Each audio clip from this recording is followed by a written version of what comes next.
kecil dalam anak-anak, isu ni akan membawa untuk desakan keluarga untuk membunuh ke, atau boleh dikatakan akan menjadi satu punca utama. Sebagai orang Islam, mungkin dari segi kita dengan Tuhan kita lah, dengan Allah. Mungkin dia sepatutnya kita lebih, kalau kita ada tekanan, kita ada rasa murung ke apa, mungkin kita perlu dekatkan diri dengan dia, banyak berdoa. Mereka menerima tekanan atau menghadapi tekanan, mereka tidak berkongsi dengan sesiapa pun maupun dengan keluarga mereka sendiri.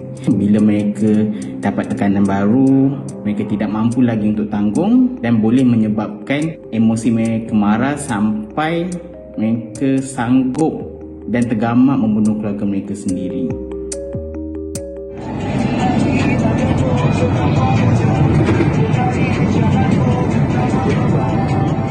Bagaikan dirasuk, seorang lelaki tergamak bertindak kejam mengelar leher isteri serta bayi yang baru berusia 44 hari sebelum melarikan diri dalam keadaan berbogel minggu lalu. Videonya menunggang motosikal tanpa seurat benang di Taman Perling Johor Bahru mula menjadi perhatian selepas tular di media sosial. Lain pula kisahnya di Taman Berkam Aman, Perak. Berang ditegur kerana tidak bekerja. Seorang lelaki sanggup menetak kepala abangnya menggunakan sebilah kapak sebelum melarikan diri. Kakak iparnya turut menjadi masa korban selepas campur tangan dalam pertengkaran yang sama. Seperti tidak masuk akal, namun ini realiti yang berlaku pada hari ini. Tragedi hitam sehingga mengorbankan darah daging sendiri semakin kerap dilaporkan. Satu lagi kes yang menggempakan negara berlaku di Parit Buntar, Perak, bulan lalu. Seorang ibu tua berusia 68 tahun dibunuh anak sendiri hanya kerana tidak berpuas hati dengan pembahagian harta pusaka ayahnya. Lebih mengerikan, mayat wanita malang itu dikerat kepada 15 bahagian sebelum cebisan dagingnya dibuang ke dalam tangki kumbahan di sebuah rumah. Kes-kes berkenaan hanyalah sebahagian daripada deretan kes jenayah berat yang dilakukan oleh ahli keluarga sendiri atau kenalan rapat mangsa. Persoalannya, apakah punca sebenar kejadian jenayah seperti ini semakin berleluasa? Kesepitan hidup atau faktor ekonomi mempengaruhi mereka? Adakah masalah mental atau tekanan perasaan juga sudah cukup dijadikan alasan untuk menghalalkan pertumpahan darah yang berlaku?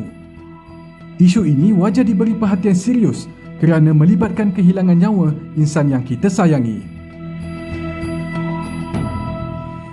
Itulah tadi kita bawakan rangkuman kes jenayah yang telah menggegarkan keseluruhan rakyat Malaysia beberapa bulan ini, dan saya rasa ini adalah satu topik yang perlu kita perlihatkan kerana semakin lama kita melihat, kita sentuh berkata tentang pembunuhan ini satu perkara luar fikiran kita, tetapi berlaku sesama ahli keluarga. Jadi apakah persoalannya yang perlu kita tampilkan dan kita bincangkan terus antara faktor yang menjurus ke permasalahan ini. Kita terus bersama. Kita bersama dengan di hujung sana, siapa lagi kalau bukan penganalisis jenayah yang kita jemput khas hari ini, Kamal Effendi Hashim. Assalamualaikum. Waalaikumsalam. Okey, dan di tengah-tengah kita bersama dengan pakar perunding kanan sekretari Jabatan Perubatan Psikologi Fakulti Perubatan Universiti Malaya. Kita bersama dengan Profesor Madya Dr. Muhammad Muhsin Ahmad Zahari. Assalamualaikum Doktor. Waalaikumsalam. Terima kasih Doktor. Ya. Dan juga Tuan Kamal sudi datang bagi bercakap tentang satu perkara yang serius, perlu diambil serius, sebab tekanan emosi ini kalau tidak ditangani memang boleh menjurus kepada pembunuhan. Ya. Okey. Jadi mungkin kita nak bincangkan antara yang kita perlihatkan baru-baru ini. Kita ingin tahu apakah motif, apakah masalahnya yang sebenar. Ada yang mungkin pada awalnya mungkin fikirkan ini faktor dadah, tetapi selepas disiasat itu bukan faktornya. Dia sebagai permulaannya, Doktor, apakah pendapat tentang isu ini yang melibatkan mungkin amarah yang tidak boleh dikawal barangkali? Kongsikan. Terima kasih kepada MSI sebab memberi ruang. Ini peluang untuk memberi, orang kata, education lah atau pendidikan kepada masyarakat kan. Jadi apa-apa yang saya cakap di sini sebenarnya saya pun tak tahu dengan detailnya kes-kes apa yang berlaku. Yang berlaku cuma saya pun dapat daripada akhbar dan sebagainya kan kebelakangan ini. Tetapi pada pengamatan saya memang kadang-kadang kejadian seperti ini, dan daripada kes-kes yang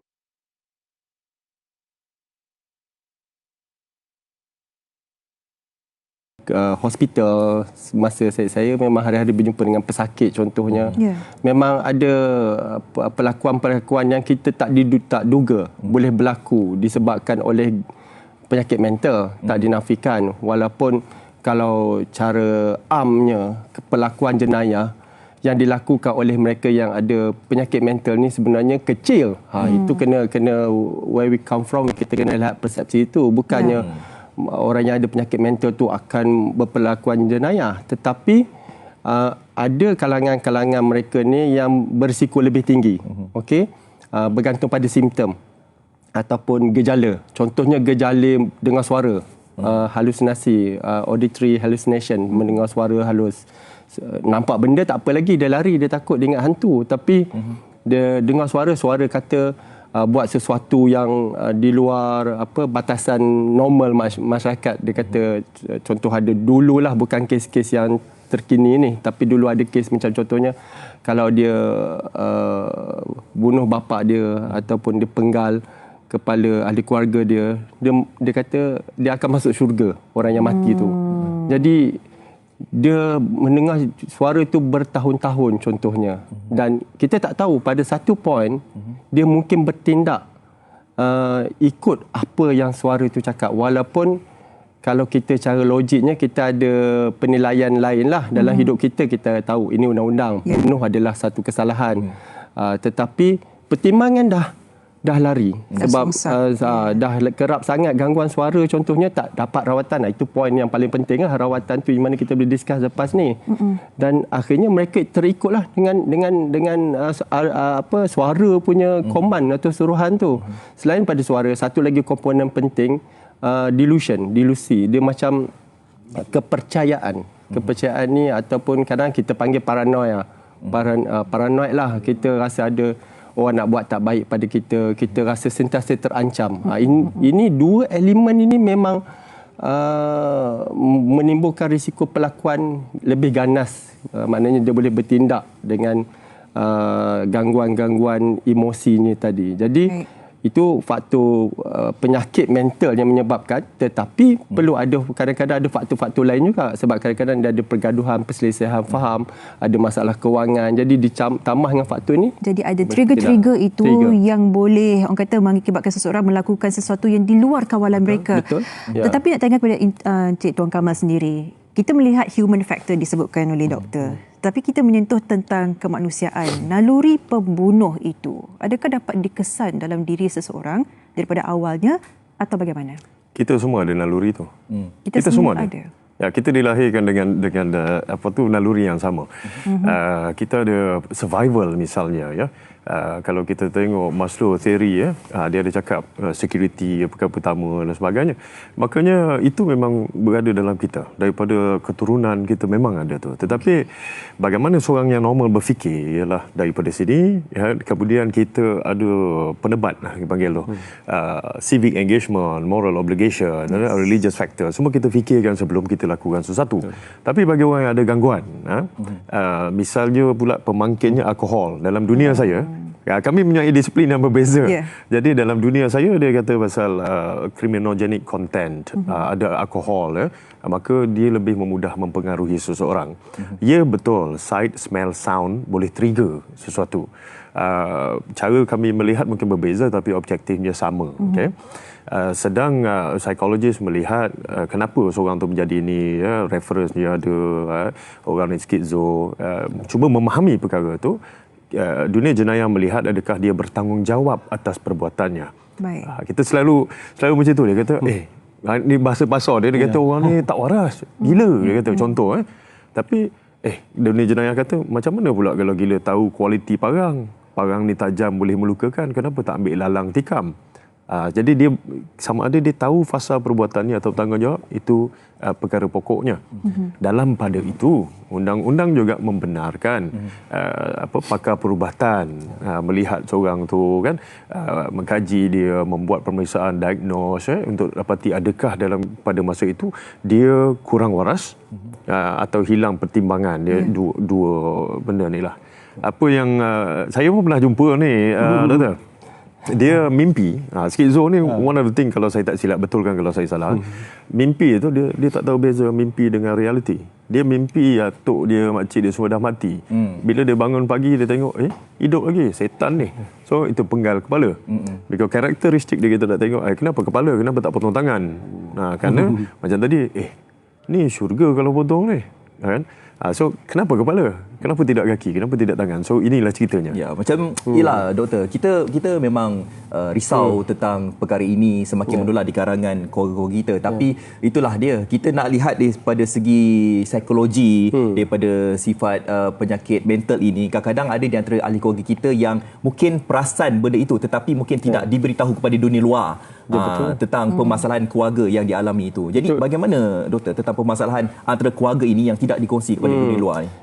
Kalau boleh lah, kalau ada masalah dalam keluarga tu, kita cuba fokus macam nak menyelesaikan masalah itulah. Kan duduk semeja kan, ataupun ada apa tu, cari orang tengah untuk selesaikan masalah. Kalau ada konflik dalaman antara keluarga, ataupun ada masalah kewangan tu pun mungkin dapatkan bantuan orang lain untuk lihat macam mana nak merungkai masalah itu. Jadi ada metod menjurus kepada kita panggil problem solving lah kalau ada masalah keluarga. Sebab kadang-kadang ada juga cabaran sini. Tadi saya amat bersetuju lah kata pasal alkohol tadi. Alkohol contohnya memang adalah satu punca banyak unsur-unsur keganasan. Contohnya domestic violence is related to the alcohol consumption. Domestic violence, kemudian drink and drive. Kalau dekat Europe, drink and drive ni kesalahan yang amat berat kan, memandu dan dalam mabuk. Jadi alkohol ni banyak puncanya, dan memang kalau dilihat tadi faktor yang saya kata dia ada gejala, tetapi kalau diambil orang itu juga pemabuk, kemudian nak buat lagi teruk lah cerita tu, dia ambil ais syabu contohnya, sebab kononnya nak membantu rawatan, takut penyakit tu boleh jadi lagi teruk lah. Sebab memang cakap tadilah, tanpa dadah pun dia boleh membuat sesuatu yang luar biasa. Jadi kalau dia ambil dadah berbentuk syabu, ais dan sebagainya ini, itu lagi dia boleh jadi toksik lagi. Maknanya toksik, pemangkin. Saya selalu cakap kepada pesakit, kadang-kadang nak bagi ingatan, sebab dia kata kawan kata suruh ambil benda lah, apalah ubat macam tu kan. Saya kata jangan sekali-sekali ambil benda-benda lain, sebab kita tak tahu. Sebab kalau you ambil benda-benda lain ni, kalau you tak ambil ubat ni, penyakit tu cuma 50%, tapi bila you ambil benda-benda ni, penyakit tu jadi 100%. Maknanya lagi teruk, lagi serius. Jadi perhatian kita sebagai orang terdekat, ahli keluarga ni, kita perlulah, kalau kita boleh kesan seseorang mempunyai masalah, mungkin antara pemangkin ini juga perlu dikenal pasti. Baik, kita juga akan membawa pembincangan ini bersama seseorang individu yang pasti telah melalui begitu banyak ialah emosi kerana melalui satu insiden yang sangat mengejutkan. Bapa mangsa baru-baru ini dalam kes di mana seorang ibu yang baru melahirkan anak yang berusia 2 bulan meninggal dunia akibat pembunuhan dalam keluarga. Kita terus bersama dengan Encik Rosman Ahmad. Assalamualaikum. Okey, terputus. Okey, tak apalah. Okey, tak apa. Kita akan menghubungi Encik Rosman Ahmad semulalah kan. Mungkin kita akan bertanyakan tentang bagaimanakah emosinya dan keadaan keluarganya. Mungkin kita boleh lihat daripada kronologi daripada peristiwa Encik Rosman ini, anaknya yang dibunuh secara kejam oleh menantunya. Encik Rosman kata sebelum ini anak menantunya begitu baik sekali, tidak pernah marah dan sebagainya. Jadi bagaimana transisi pertukaran emosi itu boleh berlaku sampai mengakibatkan berlakunya pembunuhan itu, doktor?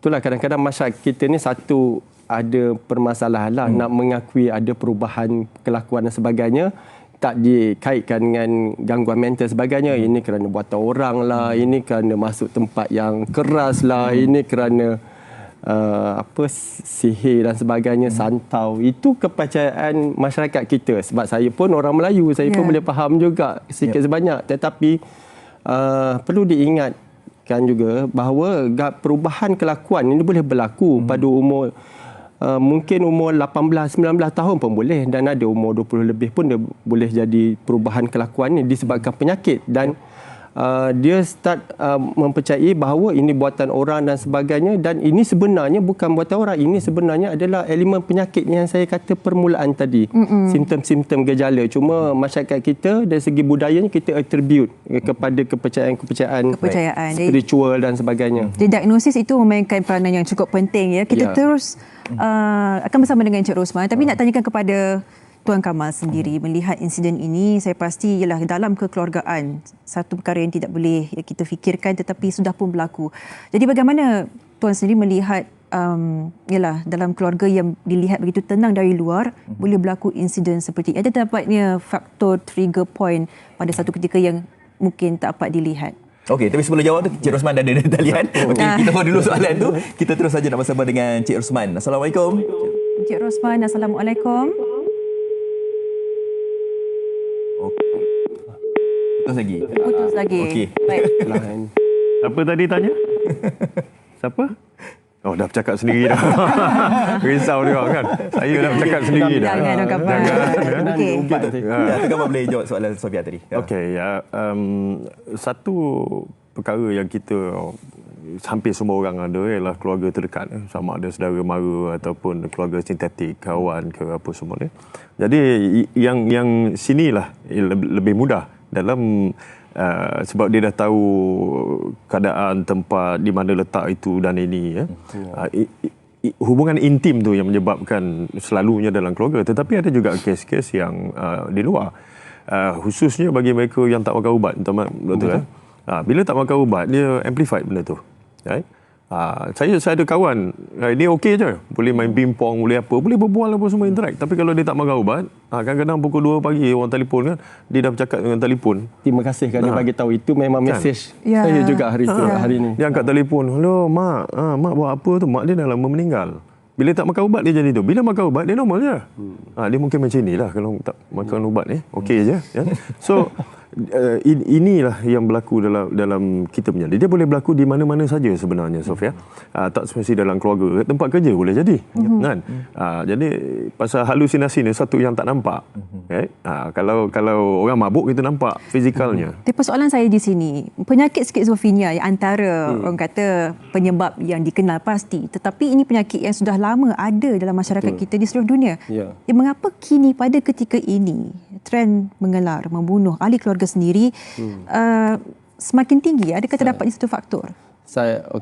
Pertama, kalau ikut prevalence study benda ni dari segi epidemiologi dia, kejadian dia kata lebih kurang 1 ke 2% dalam masyarakat penyakit skizofrenia. Dan perlu diingat, bukan semua orang yang skizofrenia tu bertindak macam tu. Saya rasa dalam orang yang ada skizofrenia pun ada itu mungkin dia. Ada yang segelintir kecil sahaja yang berisiko ganasnya. Banyak juga orang yang ada didiagnoskan dengan skizofrenia tapi tak ada apa-apa, mereka pergi kerja dan sebagainya dan tak menimbulkan ancaman pada diri atau pada orang lain.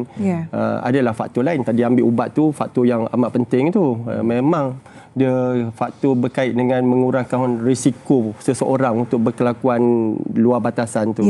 Jadi kenapa ke belakang ini nampak mungkin peningkatan? Sebab faktor luaran lah, mungkin stres satu hal, banyak tekanan. Keduanya biasanya kejadian dilibatkan oleh pesakit ataupun mereka yang ada kecenderungan mental ni, mereka terlalu kejadian tu terlalu tragis. Terlampau tragis. Macam tadilah membunuh anak yang kecil, kemudian isteri baru lepas bersalin, kemudian kesian saya tengok tidak berpakaian naik motosikal. Siapa nak buat perkara itu? Baik, terus saja kita nak bersama dengan Encik Rosman sendiri yang boleh kongsikan bagaimana detik ini mengubah kehidupan beliau. Encik Rosman, Assalamualaikum, ada di talian?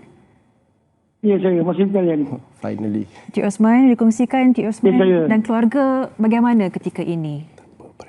Bismillahirrahmanirrahim. Assalamualaikum warahmatullahi wabarakatuh. Buat masa ni, bukan buat masa ni, daripada kejadian ini, Alhamdulillah kami dapat kawal lah semua. Untuk saya, kita berpandu kepada agama kita. Kita boleh, kalau sekiranya ada perkara yang berlaku dalam keluarga, kita banyak berdoa. Itulah yang saya minta dari keluarga besan, saya dan keluarga saya semua sabar dan tenang je lah. Apa yang berlaku tu ialah memang dah Allah dah dah tentukan. Jadi kami pun minta keluarga besar dan saya sendiri pun sebagai bapa minta anak-anak semua banyak-banyak sabar, reda, dan pihak luar tu doakan untuk anak dan kita. Itu sajalah yang saya boleh itu yang saya boleh beritahu.